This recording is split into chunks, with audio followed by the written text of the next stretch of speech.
জ্বালানি সংকটটা নেই, আমাদের যেরকম সাশ্রয়ী হতে হবে, আমাদের তথ্য অনুযায়ী এখনো কোনো জ্বালানি সংকট নেই। প্রধানমন্ত্রী বর্তমানে যেই যুদ্ধের কারণে যেই জ্বালানি সংকট হতে পারে বলে আমরা আশঙ্কা করছি, বা যে সংকটটা যাতে না হয় সেই জন্য কিন্তু আমাদের যে 1 মাসের মজুদ আছে, যেমন জ্বালানি মন্ত্রণালয়ের তথ্য অনুযায়ী আমরা যেটা জেনেছি যে আমাদের তেল মজুদ আছে, জ্বালানি মজুদ আছে, সেই মজুদটা যেন আমরা আরও বাড়াতে পারি সেই জন্য আমাদের ডিপ্লোমেসি চলছে। আমরা যেই সোর্সগুলো থেকে আমরা এখন যুদ্ধের কারণে তেল আনতে পারছি না, সেই কারণে আমরা অন্য সোর্স থেকে যাতে আমরা তেল আনতে পারি, সেই জ্বালানি আনতে পারি, সেই পররাষ্ট্র মন্ত্রণালয় আমাদের পক্ষ থেকে যতটুকু সহযোগিতা জ্বালানি মন্ত্রণালয়কে করার সেটা আমরা 100% করছি।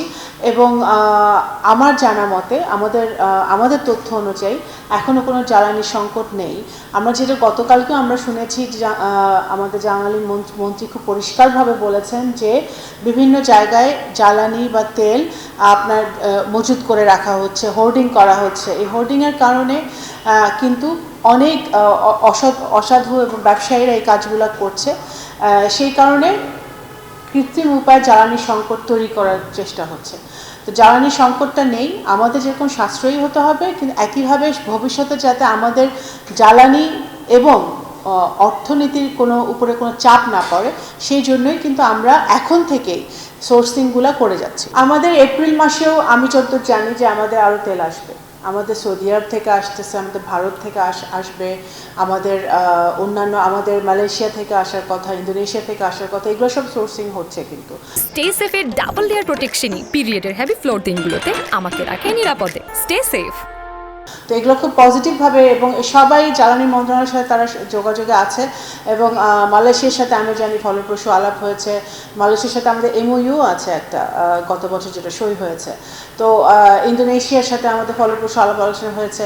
তো আমাদের জ্বালানির সোর্সগুলো ডাইভার্সিফাই করার জন্য যা যা করার দরকার আমাদের মন্ত্রণালয় থেকে আমরা সর্বোচ্চ চেষ্টা চালাচ্ছি। আমরা সব জায়গা থেকে আমাদের যেহেতু প্রয়োজন, আমরা তো বিভিন্ন জায়গা থেকে আমাদের বন্ধু রাষ্ট্রগুলো যেখান থেকে আমাদের সহজে আমরা আনতে পারবো তেল, এবং সেই জায়গায় জ্বালানি আনার সেই ব্যবস্থা আমরা করছি। আমরা যুক্তরাষ্ট্র, রাশিয়া, ভারত, ইন্দোনেশিয়া, মালয়েশিয়া সব সোর্সিংয়ে আমরা করছি। যেখান থেকে আমরা আগে পাই সেখানে আমরা মজুত করছি। এটা পুরোটাই কিন্তু বাংলাদেশের অর্থনীতি, বাংলাদেশের জনগণ, সাধারণ জনগণের কথা মাথায় রেখে প্রধানমন্ত্রীর নেতৃত্বে এই কাজগুলো হচ্ছে। যুক্তরাষ্ট্রের অনুমতি, দেখুন আপনারা নিউজটা ঠিকমতো বলবে, যুক্তরাষ্ট্রের অনুমতির প্রয়োজন নেই। যুক্তরাষ্ট্রের অনুমতির প্রয়োজন আছে কারণ একটা স্যাংশন দিয়ে রেখেছে রাশিয়া, সেই কারণে যুক্তরাষ্ট্রের কথাটা আসে। কিন্তু সেটা নিয়েও যুক্তরাষ্ট্রের সাথেও জ্বালানি মন্ত্রণালয় আলাপ করছে, রাশিয়ার সাথেও আলাপ করছে। তার মানে আমরা আলাপ করছি পররাষ্ট্র মন্ত্রণালয়ের কথা। অবশ্যই আমরা তো অবশ্যই আমরা পররাষ্ট্র মন্ত্রণালয়কে যে সহযোগিতা চাইবে জ্বালানি মন্ত্রণালয় আমরা সেটা দিব।